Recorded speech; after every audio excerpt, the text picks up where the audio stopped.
Yo, look how good my collarbone looks. Look at that. Look at that. You poke an eye out with that thing.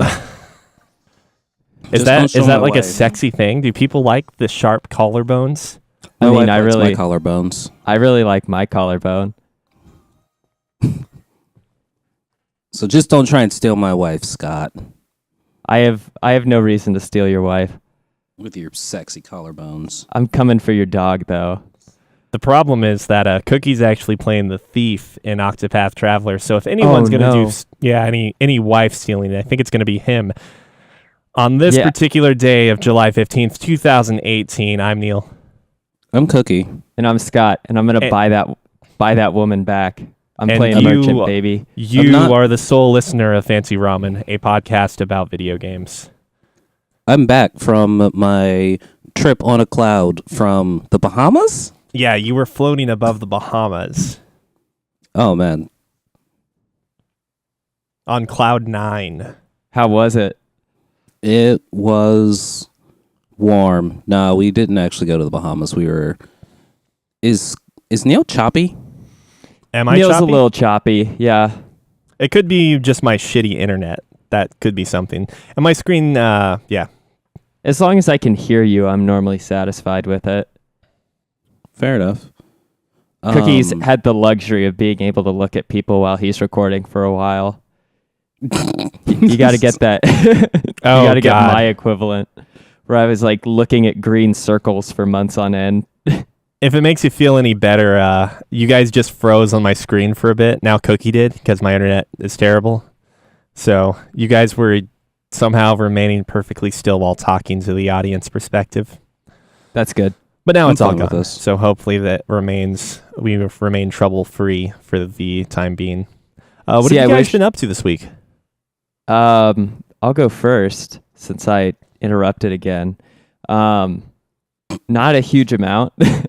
Actually, I've been taking care of my parents' place, so I've been hanging around town, mowing lawns, watering flowers, and watching them subsequently die to the heat anyway.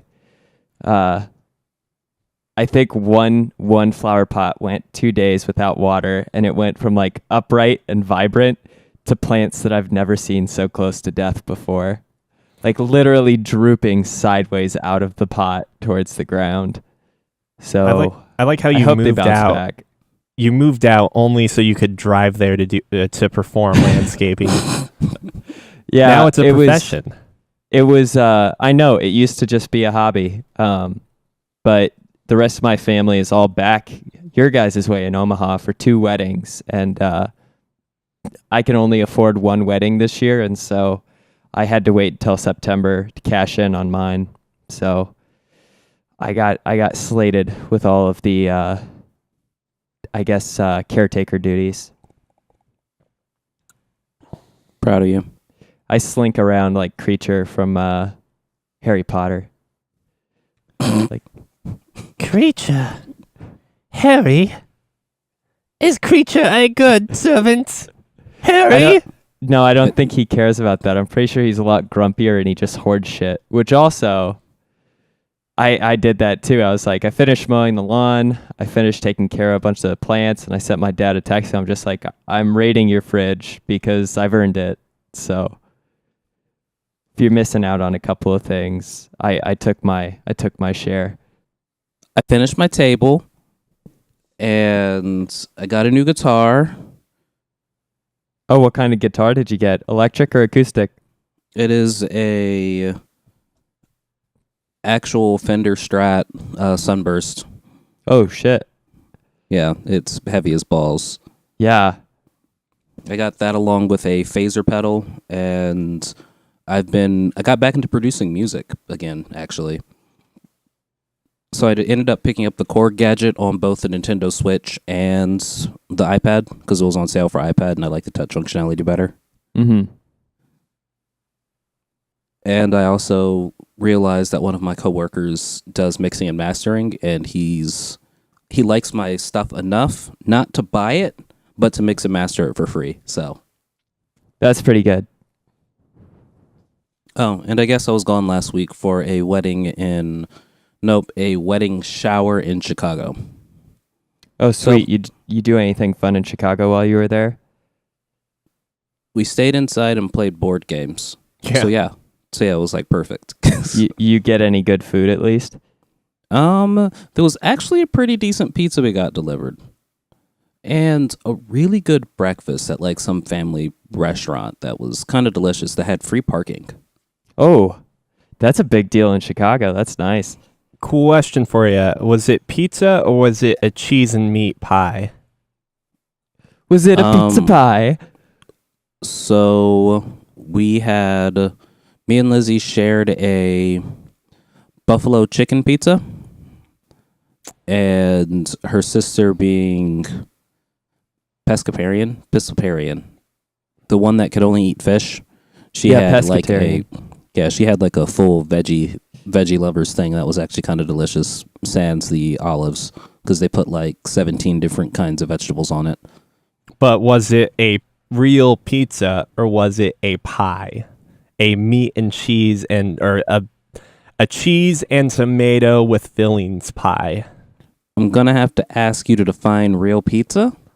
A real pizza is not something that's an inch thick, is what I think I'm saying. you can make the assumption that if you're having a buffalo chicken pizza, chances are it's not the pizza pie format that you're thinking of, Neil, because then you'd have like a hot sauce for more than a thin layer, which just sounds super gross and also really hard to cook. Basically, I'm just bad-mouthing Chicago-style pizza. Yeah, oh, what's no, your it problem? wasn't a Chicago-style pizza. I don't like Chicago-style pizza. Yeah, it's not fucking pizza. You guys are both It's not really anti-deep even dish, huh? It's not even really a pie.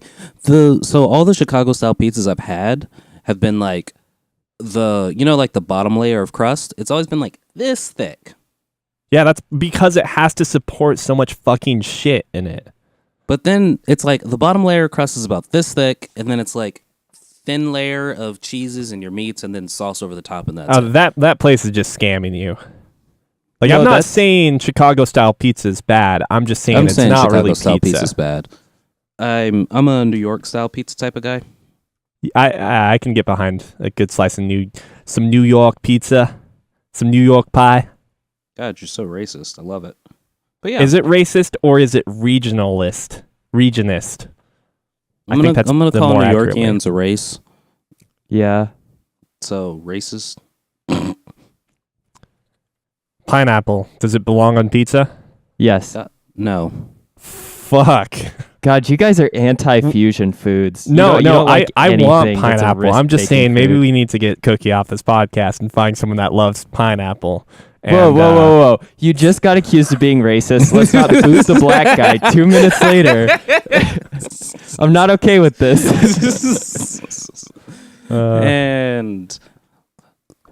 But yeah, no, pineapple on pizza, that's gross. You people are weird. Go home. Man. Stay home, I guess, is the accurate term for this, since we're all in 3 different locations. I didn't think that this was going to be the episode that tore us all apart, but I'm starting to see it happening before my eyes. It's all this new logo. I like, by the way. Yeah. A big nice. thank you to John for making it. You can watch and hear John on various Let's Plays that we've done in the past. So, Neil, what have you been up to this week? I guess this is maybe as good as any for a transition into video games, because aside from work, I haven't done shit. Did you play video such a games? riveting at life. least? Yeah. So Octopath Traveler came out, and I've really only had the chance to play video games yesterday and today, and a lot of the time yesterday I ended up spending. I ended up just getting EPSXE to play Koudelka. Have you guys heard of that before? Nope. No. It's a strange... Oh, okay. So have you guys heard of Shadow Hearts, the PlayStation 2 game? No. Also no. Dang. The game takes place in the late 1800s. It is kind of about... I actually don't really know what this story is really about at this point. But it's a PlayStation 1 game. It looks a lot like Vagrant Story or Resident Evil in terms of graphics. And in terms of like a theme, it feels like it's an RPG version of Resident Evil. Like you go around, you run into zombies and other weird like ghostly type enemies with a few different with like some caveats to that. Like in a lot of ways it is Resident Evil but better in terms of the storytelling. Like the voiceovers are I'm trying to put them into perspective, but they actually sound amazing for that day and age. I'm trying to think of like other games back in the PlayStation 1 era that had voice acting. It's a little over the top, but I think putting that into perspective for that era of games, it's actually really well done. But so it's pretty basic 5x5 map or grid combat, where you basically have the ability to use guns, melee weapons, as well as magic. I don't know, not much else to say about that about it at this point, but it seems really, really interesting. And I've been bothered by multiple people, Keith and Tiffany in particular, to play this game for a while, and then play Shadow Hearts, which is a cult classic RPG on the PlayStation 2. So it's been pretty enjoyable thus far. So it's a part of that like series of games? Yes. Koudelka is? Sorry, yeah. Koudelka is the prequel to Shadow Hearts. It's interesting just because like you don't typically see, too many games take place in the early 1900s and late 1800s to begin with, and one that is actually an RPG with like quote unquote horror elements to it as well. But it's not like your typical, tank controls, poor aiming, like survival horror, and that aspect makes it very unique. If it's 1800s, are we talking about like powder guns then? Like flintlock pistols? And I think it's mostly I've only had a single action, at least that's what I think it is, a single action handgun. Okay. So we're talking like 1890 something, I think, is the start of the first game, which I don't think a single. I'm actually gonna look that up. Single action revolver. When was that first used? Oh, in the mid 1800s. So I guess it's more than believable. Okay. So, do headshots work on ghosts? Yeah. I was kind of wondering that myself. Oh, that actually reminds me of all the the weird things they've implemented in this game. It seems like there's not a whole lot of elemental immunities. So I've encountered ghostly or like not visceral, but like non-physical enemies, and physical attacks and guns seem to work on them. But I imagine that's going to be a thing as you get later into the game. There's also weapon durability when it comes to everything other than guns. So I quickly discovered that like melee weapons actually do really well, especially if you get your characters to have a proficiency of like level 2. They can start hitting twice, which just basically means double damage if you happen to be lucky enough to proc that. But the weapons will actually break over time, and it seems relatively randomized at getting weapons as like an enemy drop or mob drop, and yet there are like a few environmental weapons you can find around the map. So it kind of forces you to think twice about what you want to use and when you want to use it, because and in that regard, I guess it kind of gives you a little bit of that same feeling of conserving ammo or resources like you would in Resident Evil, or well, not really Silent Hill, but Resident Evil 1 and 2. There's also ammo for your or for your guns, so you can't just constantly shoot and kill things all the time. But it seems like you're able to grind up and get quite a fair amount of resources. Like I have 80 bullets or something for the single action revolver right now, and when that happened, it just occurred to me like, oh, I guess I can stop punching things. Probably and just start use the using gun. it. Yeah. But you guys have both been playing Octopath Traveler. Why don't you tell us about it? Cookie, do you want to go first? Oh, I will. Let me make the request, no crazy spoilers, please. I am not near far enough to have crazy spoilers, but how do we feel about me talking about the intro stories to some of the characters I've played? I think that's fine. Okay, it's like the first 30 minutes to an hour of each character arc. And I mean an hour only if you're like having to grind at the start. God, how far are you? Anyway, so I will start then, since Scott seems to be the farthest of us all. I decided to go with the hunter's class, and I quickly started to regret it immediately because, oh my God, they don't talk like normal human beings. There's a lot of thouists and these and thys and a lot of is's after everything, and it's super weird. But I love her. I love the aspect of her unique ability, which is turning Octopath Traveler into Pokemon. So she has the ability to battle monsters, anything that's not a human, weaken it to a point, and then actually capture it to summon in different battles. And I love that. So I'm just playing cool. Pokemon. I ended up going... Oh, yeah, after you?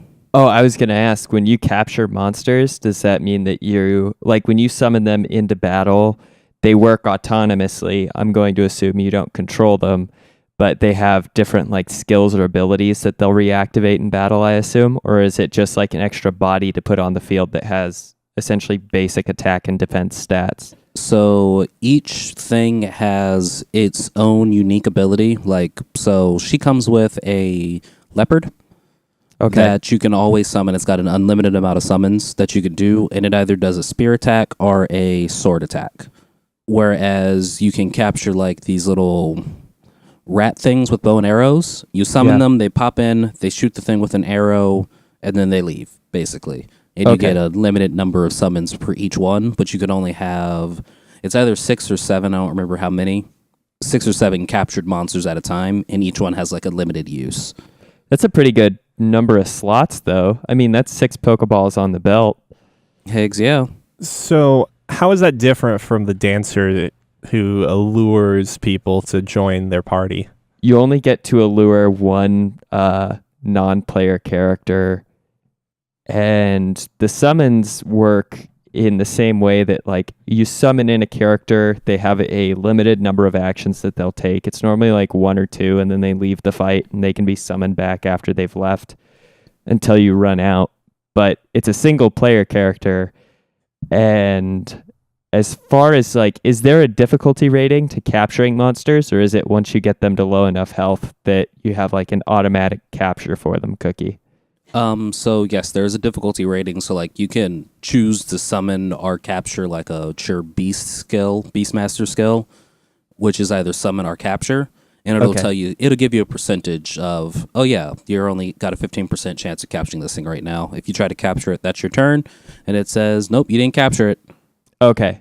Next up. So the allure is similar to that, but obviously you lose, instead of a turn in battle, you're losing reputation in town if you can't use the allure. But it's the same thing where it's a difficulty level.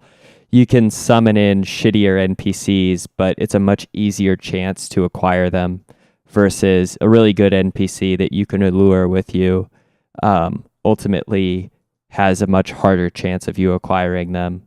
Like the percentage chance is lower.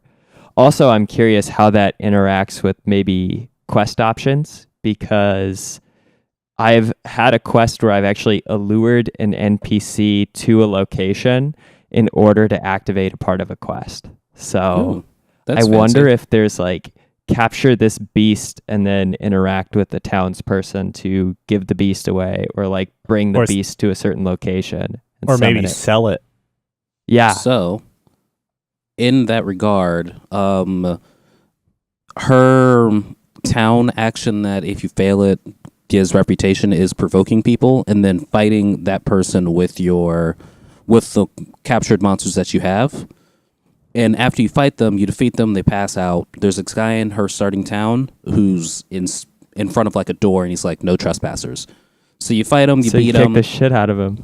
You kick the shit out of him, you go in the room, there's this little kid in there, and then there's this treasure chest that says it's locked. You don't have the right ability to actually get to it. So that kind of informed my next decision after I finished her starting chapter, was to immediately go south and grab the thief. So I did the Thief's first chapter, which his special ability is just to steal stuff off of everyone, which, oh my god, it is so nice not having to be able to like grind and do things for random objects and gear and just being able to steal it off of all the townspeople I see. Yeah. So I go back up to the town, and in the town, since I'm done with chapter 1 at that point with the Huntress, there are three like submissions that you have, and one of them's quite literally this guy. He's like, man, I want to take the Hunter's challenge, but I can't really consider myself a hunter unless I capture a great boar. So I'm assuming that's that whole I go out, capture a great boar, and bring it back to him, and then he gets to go on with life. Yeah, that sounds right. But yeah, so I ended up kicking the shit out of that one guy again. And then the thief, he has the ability to open all chests. So I love him. Yeah, and he is the only character with that ability from what I understand. So he's like, I don't know. I don't like having him on my team because I have other units that satisfy his other abilities pretty effectively. Like they overlap in all of those elements except for the unlocking purple chests bonus, which is too bad. So I've felt obligated to keep him around kind of on and off. But as far as side quests go, I think that brings up a good point is every side quest I've encountered for the most part is resolved by using some sort of path action. And so depending on what characters you have an available number of path actions. And I think with 4, like, I'm starting to encounter that there's either like 4 basic path actions that the job skills have or that the classes have that have some overlap to one another. Like challenging someone, you can also do it the Knight Olberic, but you don't lose any sort of like town reputation for it. Like you can just try over and over again to beat the shit out of somebody standing in a doorway, and if you keep losing, there's no affront to your character. Like you keep your status the same way that instead of stealing items with the merchant, I can buy them at a discounted price from people, and they're never mad if I don't buy it. Or I have the added bonus that sometimes when I buy something from them, I get an extra discount on top of the purchase. So I feel like there's this system that they're trying to use that's like essentially a maybe higher risk reward system with the path actions, and then a slightly modified substitute path action that has less consequence, but sometimes a baked in cost, or like it's lacking one particular benefit that the other skill has. So I can say I've only gotten the thief and the hunter, and now I'm just kind of on my way wandering around right now trying to figure out what the fuck I want to do. But it sounds like you got like this full fucking roster, Scott. So I have, I'll tell you the path I went through. I started with Tressa Yoink Colazone, who is the merchant on the far eastern end of the map. And I essentially decided to pick her because I wanted to use the ultimate weapon, late stage capitalism, to beat the game and its bosses. And so far, she's been a really fun and interesting choice. I know that merchants are sometimes like shitty units in other RPGs I've played, or even like Fire Emblem. There's like a merchant class that's not very good. But they've added a very unique, like, I guess she's essentially like a good-hearted thief. Like you just purchase items off of people as opposed to stealing them. But she has some interesting abilities, which are like finding random amounts of money every time she enters a new area. Like she just finds the corpse of a rich man, or somebody's wallet gets dropped, and so she gets a random amount of gold. And I've gotten anywhere from like 50 gold or 50 of whatever the currency is to like 2,500. And so it's a really, like, especially at the beginning of the game, it's a really substantial benefit to just be picking up money continuously without any effort. But after I got Tressa, I moved on to Cyrus the Scholar, who is your main unit for dealing like elemental magic damage. And then Ulberich Eisenberg, your warrior class, the counter to like Hanit, who you took as your first character, the Huntress. Then I got Primrose Kitten Alizard. She's sort of, I don't know what class she's relevant to. She's pretty unique. Like, I don't know if she has a counterpart on her kit that's as close to anything else. But for path actions, I think she's similar to the cleric or priestess or whatever that I haven't encountered yet, Ophelia. And then I moved on to Alphen, the apothecary, who is probably the only character in this game so far that I've really enjoyed their character writing, because he's just kind of this like, I don't know. You'll have to tell me what you think, but the voice acting and the character writing is not a strength of this game. Like, I don't really care for it. It's entertaining in an amusing way and not in a like very effective character writing or storyline composition so far. But I don't really care because the just beauty of this game and the mechanics have been enough to keep me entertained for quite a while. But anyway, after picking up Alphen, then I finally picked up Therian, the thief. And so I have experienced 6 of the 8 characters for Octopath Traveler. And I gotta say, each I feel worried about people who pick up this game and start with a character and are unimpressed at their initial like motivation storyline, because each character that you play, there's a chapter 1 where you essentially play as them individually, and I don't know if you've been choosing to play the beginning part of the story or just join up with a character once you've met them in town, because you do have the option to just skip their starting storyline if you want to, which I did for Primrose since I had already done Primrose's starting storyline previously. You mean you didn't want to get to see the like best death scene over and over and over again? I mean, no, I still watched it, the ending bit where he does like a little spin and then gurgling noises for like 3 or 4 text bubbles, which is pretty good. Personally, like, I kind of like that weird amount of like hyperbolic acting in some of the characters, which is fun. And I guess it's whimsical, which is good for this game because I can't take it super seriously. But I really do feel like the game forces you to build your whole roster before you go out on your Chapter 2 missions, because all of the recommended level Chapter 2 missions I've seen are like level 20 and above. And even after doing 6, I'm only at like level 18 with my highest character. So I feel like you want to pick everybody up first before you actually move outward into your like later level quests.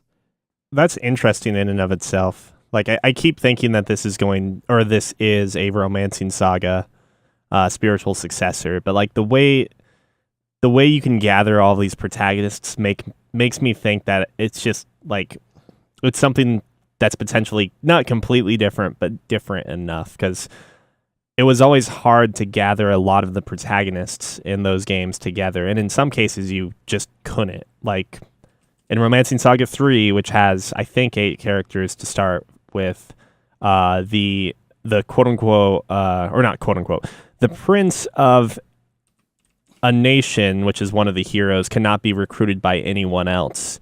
And then there is a swordsman, kind of like I guess a mercenary from a like southern country, basically the one minority in the entire game, is only playable for other protagonists at the start of the game, but then you can never get him again, if I'm not mistaken. I could be wrong.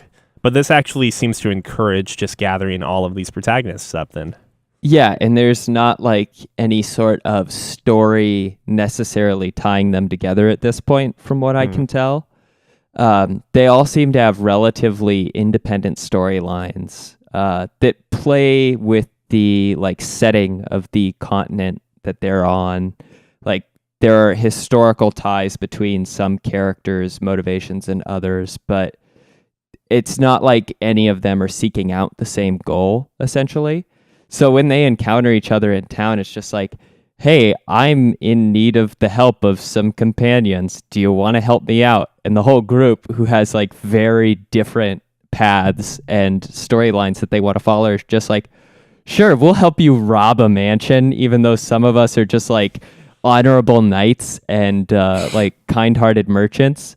One of us is, looking to counter-assassinate three people who assassinated their father, but let's help you rob this mansion real quick before we go do the rest of our storyline.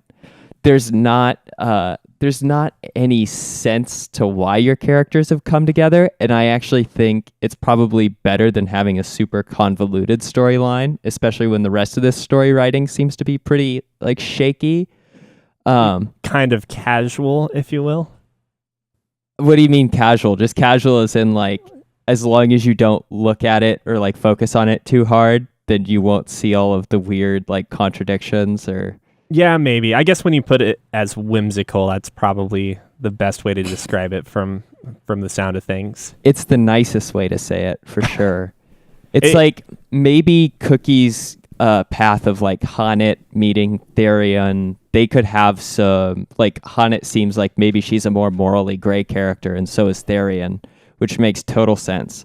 But Honorable Knight Olberic just seems like a really weird character to be helping out someone like Therion, who's going to perform like a big heist when he's burning with rage to find his old rival. It's there's too many conflicts to make it believable that these characters would actually come together and progress through the story in the way that I'm playing as a player.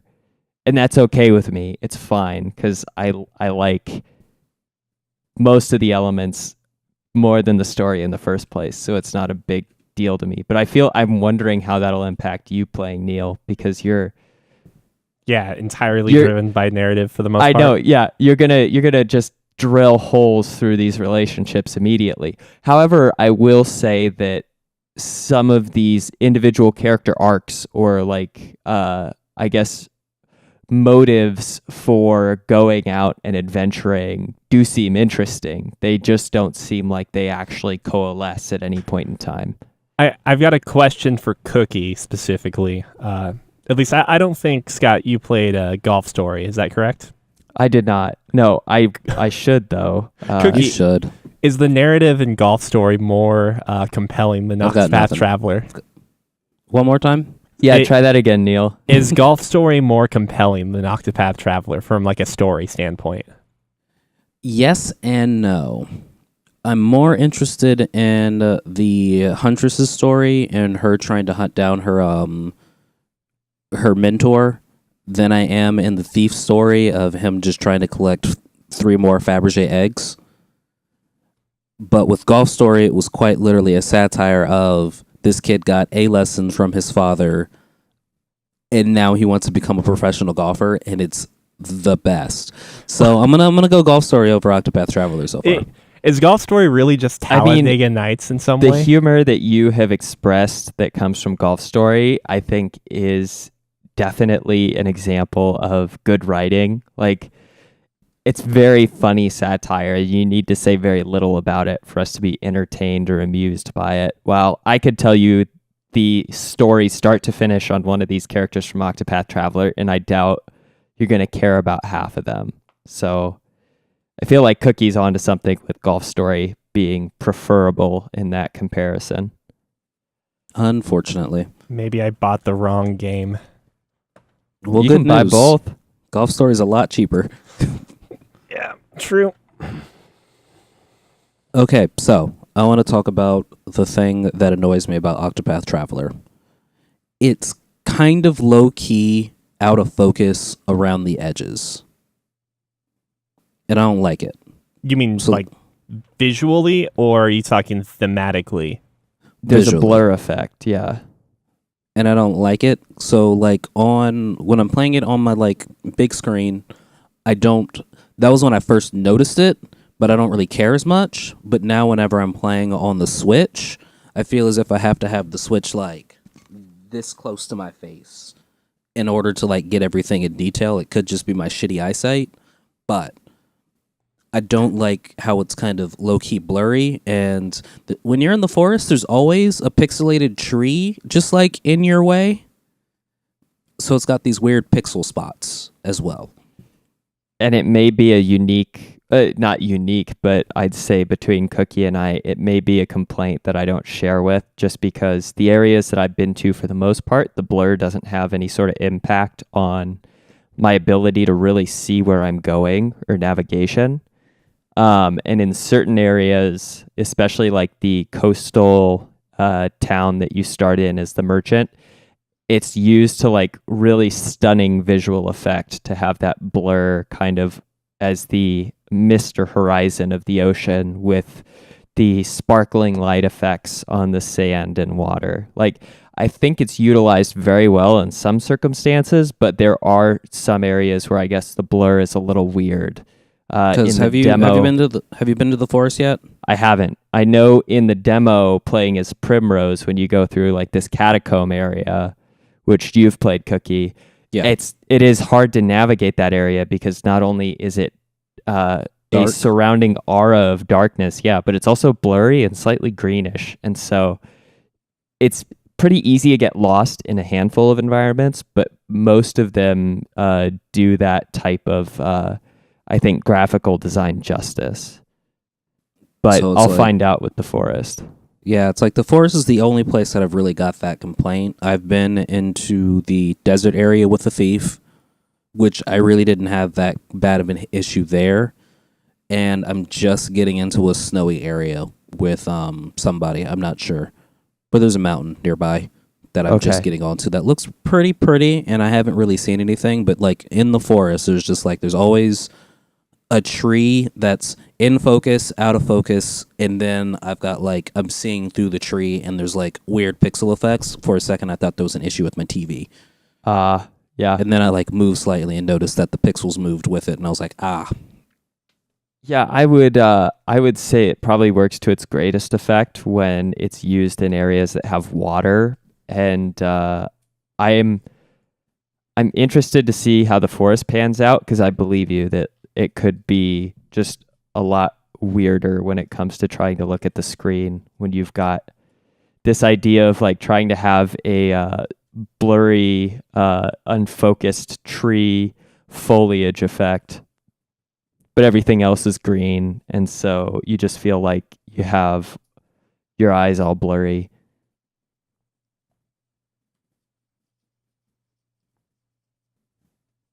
I like it. Octopath Traveler's been fun, Neil. Just don't look at it as your next major storyline masterpiece. Yeah, it's not your next light novel in video game form. Definitely not gonna hit that. Oh man. Did you guys play anything else that you want to go over? So technically, like I said, I got into in game wise, I bought the Korg gadget on the Switch, which I guess isn't really a game, but a DAW, but it's on the Switch, and I was like, oh, that's pretty amazing. I don't mind figuring out what's going on with that, and I've gotten much better at Mario Tennis. Scott, do you have Mario Tennis?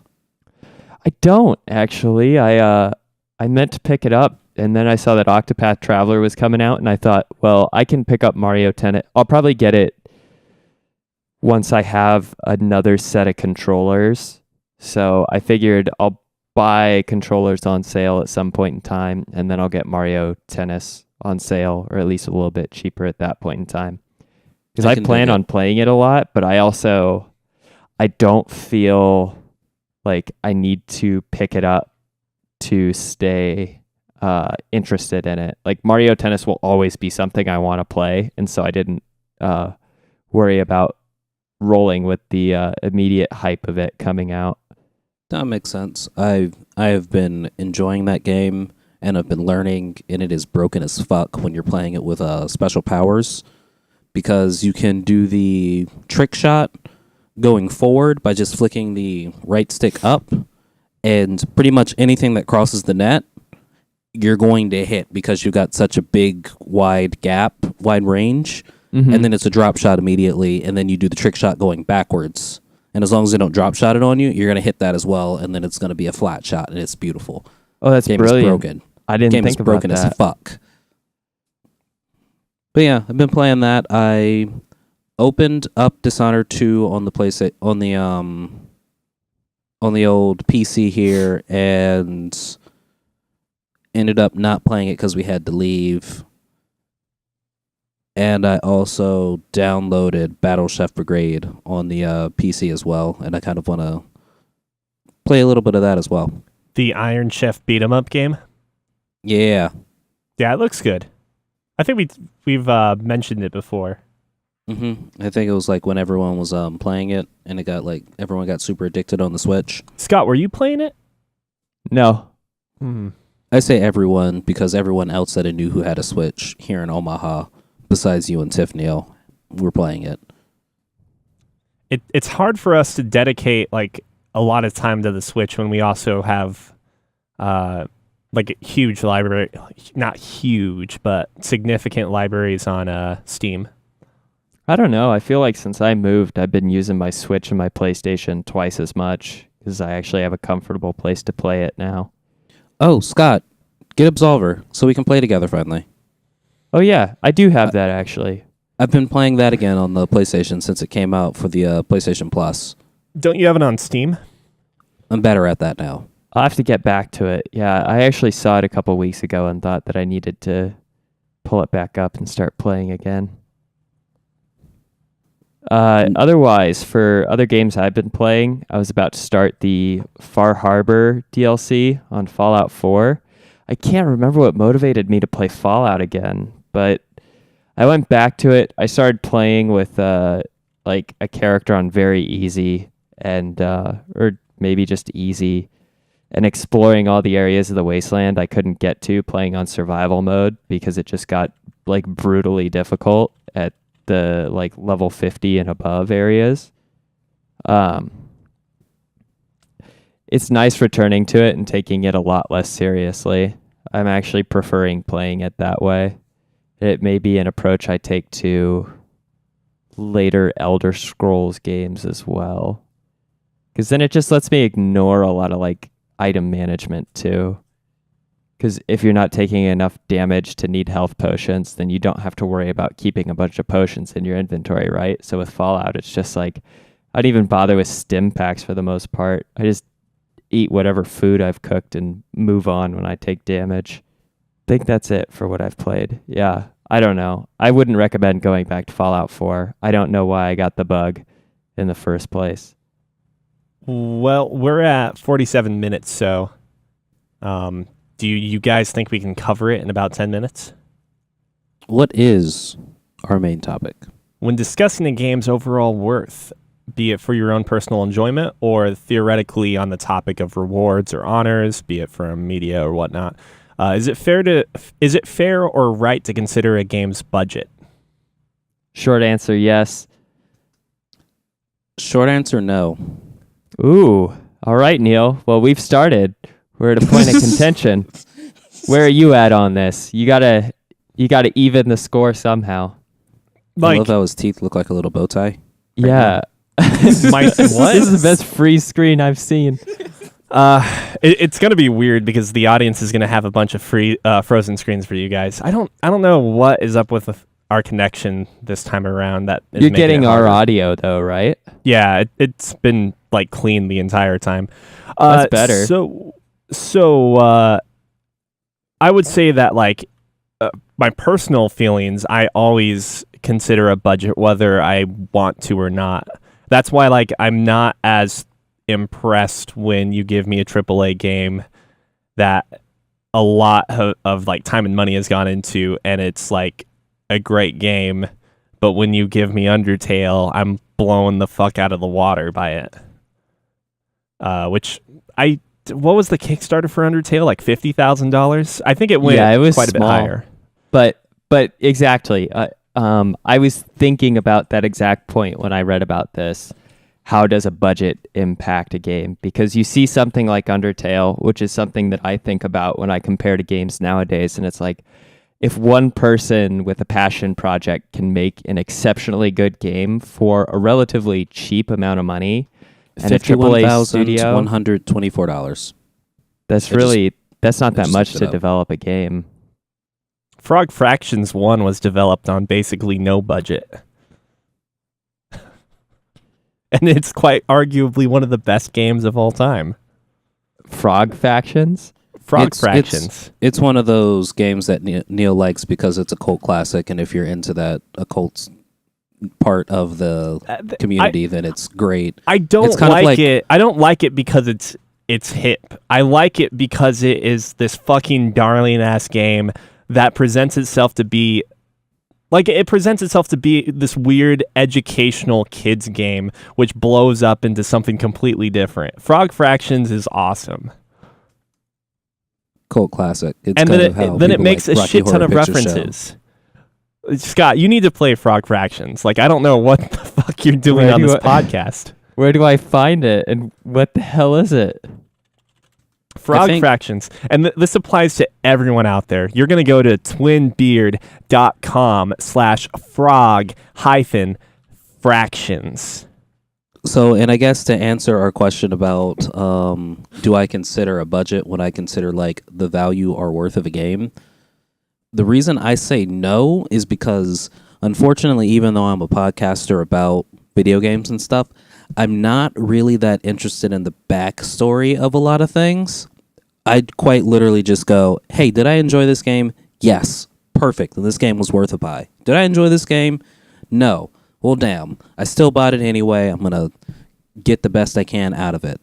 But when it comes to like what the budget is, I don't really care. I'm like, hey, if you can produce something that's brilliant with $5, good on you. If you can produce something brilliant that's $200 million, good on you. You produce something brilliant.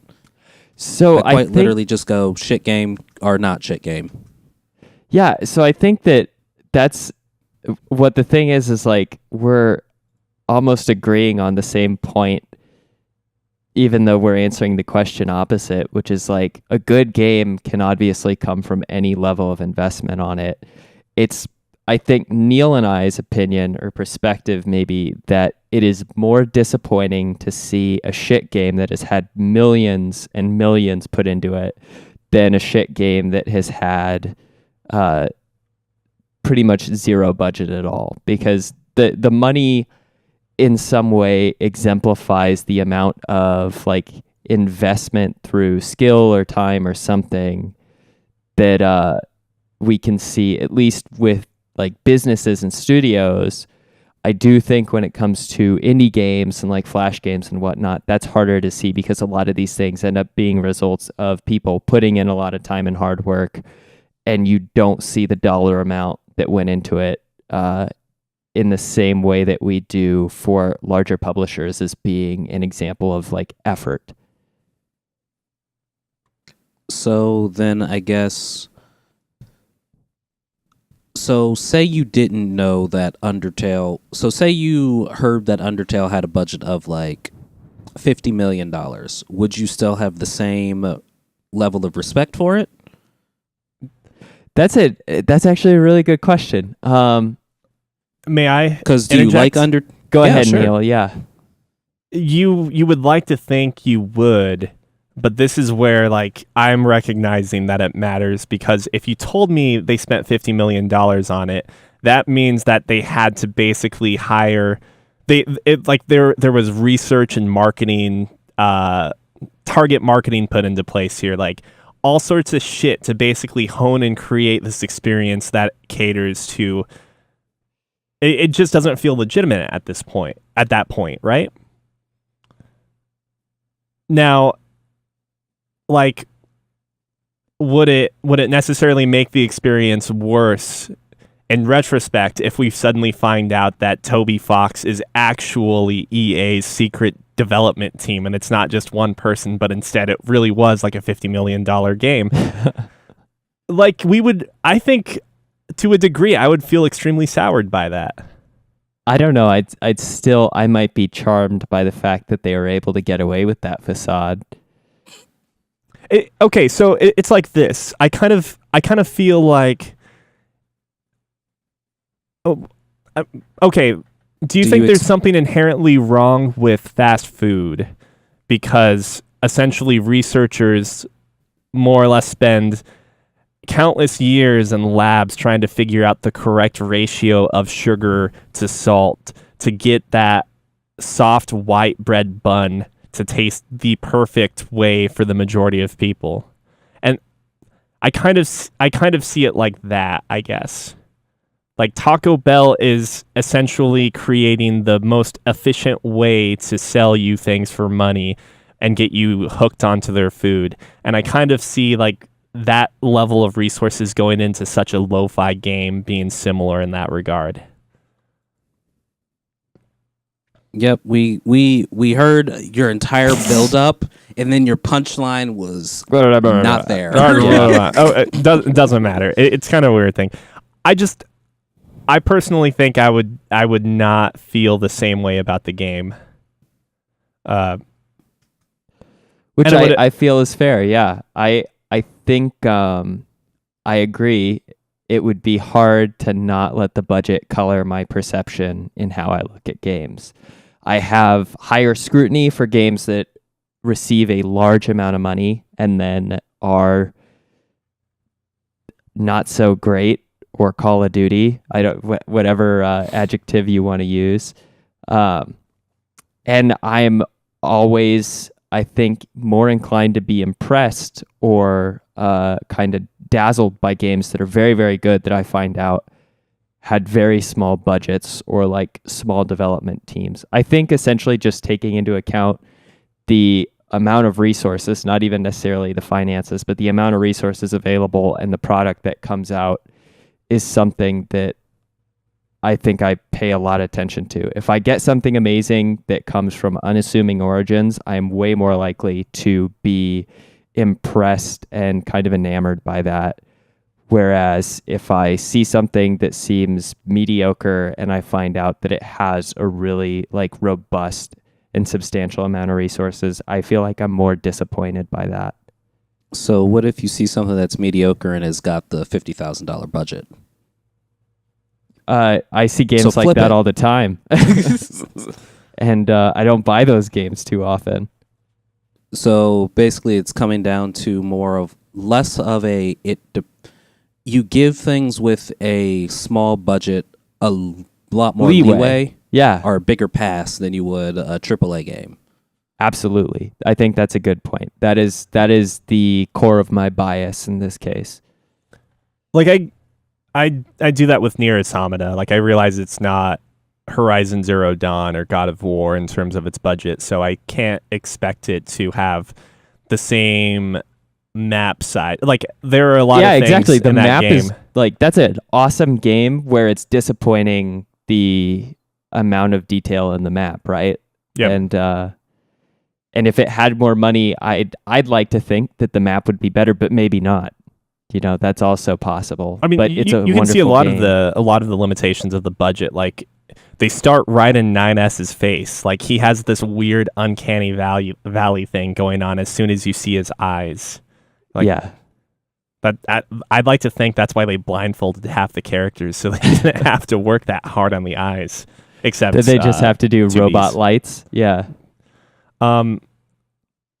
I thought of another example, and it's not related completely, but we become extremely impressed with like sculptures made in the Renaissance and how lifelike and how like anatomically perfect and correct they can be, and while using simple tools. While using simple tools, is that the exactly? But if someone were to make that today, I think our level of we would not be nearly as impressed now. But that could also be because it's already been done and it's now just a copy of that. So I'm not sure. I would actually honestly be just as impressed, if not more impressed, considering if I knew that, hey, yeah, this person YouTubed the entire thing and they've been sitting there with a rock and chisel and with a hammer and chisel and like polishing up everything, not using modern tools, I'd be more impressed at that point, because otherwise, shit, they could have just 3D printed a fucking mold, poured cement, and called it a day. Right, and that's what I'm saying. If someone were to make it today with modern tools, it wouldn't be as impressive. Right. But, I mean, like, that's kind of why I see like game design impressive when it's done with less resources, because I'm not necessarily just seeing the numbers, but just thinking to myself, like, Undertale is a game that made me feel such strong emotions, and it was basically made in game. It wasn't made in Game Maker, but it could have been made in Game Maker or RPG Maker. Yeah, it's not. You're not using like the Cry engine to make. We make don't know that Undertale. for sure. Yeah. God, just those imagine. pixels are so sharp, though. It's possible. But yeah, I agree to that. I defer to Cookie on the like he's got an art background, and I kind of agree to that. When I see art that I'm It's not an either shit or artist it's not myself. shit. Yeah. when I see art that's done with like a difficult method or like a limited amount of tools, I normally am more impressed by that. My parents have some piece of art that was done by a dude using paint on he used paints on a crowbar, and it looks better than brushwork I could do for like 10 years of practice. And so it's one of those things where it's like, not only is the outcome or the product like very good, but the technique utilized in order to make that product is even more impressive because of its like unorthodox nature, I guess, or its limited nature. I'll find a picture of that, by the way, and I'll show you guys, and you'll be like, this wasn't done with a crowbar. So I guess I might have to change my answer then. Just thinking about it from like more of an art perspective. So I guess, the original reason I say no to I don't really consider a budget about like how impressed with a game I am is because I'm not really super into the community, unfortunately, and I'm not there looking at all these indie darlings. So I never actually get a chance to see them because they don't have the big AAA budgets that are targeted directly at me. So it's like, what remains of Edith Finch? Have either of you two played that? I have heard a lot of good things, but I have not played. Ditto. Me as well. I don't know what kind of budget that game has, but apparently it's supposed to be the most amazing thing, and there's like this bathroom scene or something. There's this scene in it, and it's like, oh my god, that's everyone's scene. And it might not have like a very huge I'm actually pretty sure it doesn't have a very huge budget, but it's touching all these people, and it all just comes down to it's got good writing. Whereas AAA things, I forgot what I was looking at. Beyonce's song where she was like, spinning with my hands up, clap, clap, clap. That song, whatever fucking song that is, written by, I think it has like 27 writers on it. Whereas then you go Bohemian Rhapsody by Queen, written by that one dude. So it comes down to less about what the actual budget is and more about, oh, is this writing good? Is the gameplay good? So yeah, I'll change my answer to I do feel as if the budget will... Wait, what was the original question? Do you think budget should play, and I guess resources in that regard too, but do you think those things should play in how games are evaluated, be it personally or with rewards? Nope, never mind. I don't change my answer since it's been worded that way. Yeah, no. Because either they got good writers and are just that perfect gameplay loop that hooks me in, and it's a good game to me personally, or they have bad writing or a very, very bad piss poor gameplay loop that is make that game shit to me. So I'm going to defer it back to it's either a shit game or it's not. Man, if Edith Finch wasn't $20, I'd say we should all just play it, since I think it's supposed to be relatively short. But Yeah, it's like 2 hours or something of gameplay from what I've heard, or maybe a little more. with a game this old, I definitely don't want to prompt us to all buy it, since it'll probably go on sale in a couple months anyways. Yeah. And I just think time, that's not worth it for me. yeah, that's $10 an hour. That's 2 shitty movies. Like for the price of one. Or actually, no. Movies. Even if it's a shitty movie, have a better payout, right? Like if you go see a movie, it's at least an hour and a half normally, and you pay $10. So it's the price of like 5 movies. Yeah, I don't know. I'm thinking of Octopath Traveler, and the fact is, if I stop playing that game right now, I've already paid only $6 an hour for entertainment for the most part. But I might be on 11 hours, so it's like I'm already doing a lot better on that cost-benefit analysis. And then you remember FTL or some other like extremely cheap game, and then you're like, fuck. Where I have 50 or 60 hours on a $2 game. So it's like, absolutely. Crap, I've done free-to-play games that have just been like, oh my god, Happy Wars, the original? Oh, money. Yeah. There's this site that will tell you how many, or how much time you've spent playing League of Legends. And that would depress me. But yeah, so just dollar cost averaging. No, I'm not going to take a budget into effect on shit. It's either a shit game or it's not. Either I've wasted my time and my money, or I haven't wasted my time and my money. On that note, I have apparently wasted, drum roll, while these results slowly load in, 58,560 minutes, or 976 hours, or 41 days. Damn. I'm at 18 days. So I'm actually in the bottom, like I'm in the 75th percentile of league play, I think, for players. I'm in the upper half. It's depressing. So before we end this episode of Fancy Ramen, I did want to bring up one particular bit of news. So Todd Howard of Bethesda had just recently brought up that crossplay would not be possible in Fallout 76. And he said specifically that it's thanks to Sony's lack of cooperation. I just want to call out bullshit. So there are many other games that have made it possible to have Xbox and PC play together, or Switch and Xbox in the case of Fortnite. So what does Sony's involvement have to do with stopping you from doing that? So I think he's, at least according to like that sentence you gave from Todd Howard, he's talking about crossplay between PlayStation and other things specifically. But he legitimately has said that crossplay is not happening as a result. So unless we hear otherwise, I don't think crossplay is happening for Switch to PC or Switch to Xbox.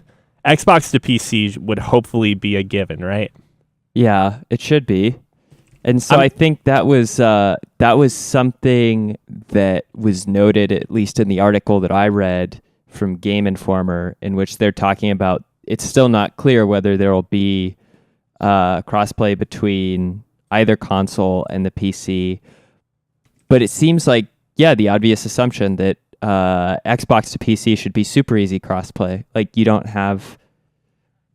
Microsoft has already been doing a really good job of implementing crossplay between PC and console games. And also, I understand Sony has this position where they're trying to limit crossplay from PlayStation to other platforms. But what happened to the good old days of playing Rocket League on PC against like PlayStation players? I don't see why it's becoming a growing issue. Because you can't play Rocket League with PlayStation players anymore. Yeah, you used to be able to, and so it's a shame that they switched that up. But I don't see if they're really wanting to promote crossplay across all platforms, why are they not being open about their inclusiveness of Switch to Xbox and PC? Because you're not gonna beat like the boss battle that is Sony and lack of crossplay unless you continue to support it across all other forms or all other consoles and ways to play. Like them just making the comment is further perpetrating the problem and further increasing hostilities as a result. Like, it's kind of like the whole VR argument here. Like, we're not going to get anywhere unless we all work together to make this medium more acceptable as a whole. So, I also like, I listened to a podcast recently that also pointed out that, like, you know, Xbox is also not completely void of guilt here. Why is it that you have to pay Xbox or pay for Xbox Gold to play online for a free game?